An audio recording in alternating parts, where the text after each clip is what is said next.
আমাদের দেশে প্রচুর গরম পড়েছে, শুধু আমাদের দেশ নয়, বহির্বিশ্বেও প্রচুর গরম।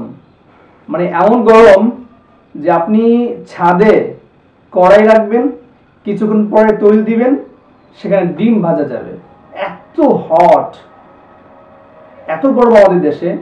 তো মানে এখন বাঁচার উপায় কি, মুক্তির উপায় কি, এটা তোমাদের জানা দরকার। আপনি বলতে পারেন হুজুর এটা জানার কি আছে, গরম লাগছে ফ্যান সারানো গরম যাবো গা। এত সোজা না ভাই। আল্লাহর দয়া ছাড়া, আল্লাহর রহমত ছাড়া কাজ হবে না। এই জন্য আমাদেরকে যেটা করতে হবে, এই যে গরম, এটাও কিন্তু জাহান্নামের একটা শ্বাস। এই গরম থেকেও আমরা একটা ফিল করতে পারি যে জাহান্নামের গরম, জাহান্নামের তীব্রতা কত বেশি হবে। সেই জায়গা থেকে আপনি এটাকে, এই গরমটাকে অনুভব করুন এবং এই গরমে থেকে থেকে আপনি দোয়া করুন, আল্লাহুম্মা আতিনা ফিদ দুনিয়া হাসানাতাও ওয়া ফিল আখিরাতি হাসানাতাও ওয়া কিনা আযাবান নার। হে আল্লাহ, আমাদেরকে আযাব থেকে মুক্তি দাও, আমাদেরকে ভালো জিনিসগুলো দাও, উত্তম জিনিসগুলো দাও, আমাদেরকে আযাব থেকে মুক্তি দাও। এইভাবে আপনি দোয়া করতে পারেন। তো এই যে গরম যে পরিস্থিতি চলতেছে, এই গরমের মধ্যে আমাদেরকে বৃষ্টি চাইতে হবে। আমি অন্য একটা আলোচনার মধ্যে বলেছিলাম আল্লাহুম্মা সাইয়্যিবান নাফিআ, বৃষ্টির দোয়া করেন। এরপর হচ্ছে আপনি বেশি বেশি ইস্তেগফার করুন এবং এই গরমের তীব্রতা থেকে যেন আমাদেরকে, আমাদের সমাজের মানুষদেরকে, বিশ্বের মুসলিমদেরকে আল্লাহ যেন মুক্তি দেয়, এইভাবে আমাদেরকে দোয়া করতে হবে। কারণ যে পরিমাণ গরম পড়েছে, এইটা অর্থাৎ স্বাভাবিক আবহাওয়ার থেকে যখন বিরূপ আবহাওয়া আসে, যখন ভিন্ন আবহাওয়া আসে, বুঝতে হবে এটা কিয়ামতের আলামত। আল্লাহ তাআলা স্বাভাবিক থেকে যখন অস্বাভাবিক কিছু দেন, এখানে অবশ্যই আল্লাহ তাআলা ভিন্ন কিছু চাচ্ছেন। তো সেজন্য আমাদেরকে দোয়া করতে হবে। এই যেমন সূর্যগ্রহণ, চন্দ্রগ্রহণ, এটা কেন? এটাও আল্লাহ তাআলার একটা নিদর্শন এবং আল্লাহ তাআলা এটা দিয়েও একটা জিনিস বুঝাচ্ছেন যে দেখো, আমি চাইলে কি না পারি। অতএব স্বাভাবিক অবস্থা থেকে যেহেতু ভিন্নতা হয়েছে, দোয়া করো। আমাদের গুনাহের কারণে এগুলো হচ্ছে, আমাদের গুনাহ পাপ বেশি হয়ে যাচ্ছে। এই জন্য আমরা এই দোয়া বারবার করা, যেন আল্লাহ তাআলা আমাদেরকে গুনাহ থেকে মুক্তি দান করেন এবং আযাব থেকে যেন মুক্তি দান করেন। আমাদের ভাইয়েরা, আমাদের বোনেরা, আমাদের বাচ্চারা খুব কাহিল অবস্থা হয়ে গেছে। আমাদের অনেক দেশের যে পশু পাখিগুলো, সেগুলো পর্যন্ত অসহ্য যন্ত্রণা সহ্য করতেছে। এত প্রবল তাপ, এত মানে পরিমাণে রোদ, যেটা মানে খুবই কঠিন। তো এই জন্য আসুন আমরা আল্লাহ তাআলার কাছে দোয়া করি, ইস্তেসকার নামাজ পড়ি।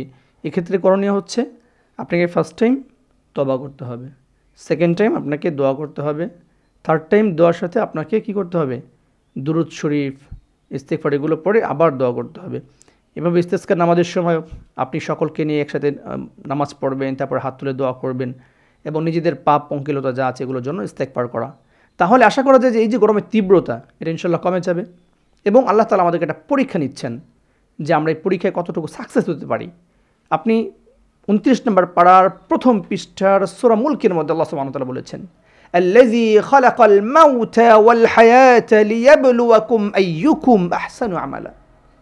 আল্লাহ বলেন, আল্লাযী খালাকাল মাউতা ওয়াল হায়াতা, তিনি আল্লাহ মৃত্যু এবং জীবনকে সৃষ্টি করেছেন। কেন? লিয়াবলুয়াকুম, তোমাদেরকে পরীক্ষা করার জন্য, আইয়ুকুম আহসানু আমালা, তোমাদের মধ্যে কে বেশি ভালো কাজ করে, কে উত্তম কাজ করে। আইয়ুকুম আহসানু আমালা, আকসার বলে নাই, বেশি কাজের কথা বলে নাই, বরং উত্তম কাজ। কে? আইয়ুকুম আহসানু আমালা, কার কাজটা বেশি উত্তম। এবং এই ক্ষেত্রে যদি আমরা হাদিস খেয়াল করি, তাহলে সেখানে রয়েছে আল্লাহ নবী বলেছেন, আখলিস দীনাকা ইয়াকফিকাল আমালুল কলিল, অল্প আমলই ইখলাসের সাথে যেটা, সেটা নাজাতের জন্য যথেষ্ট।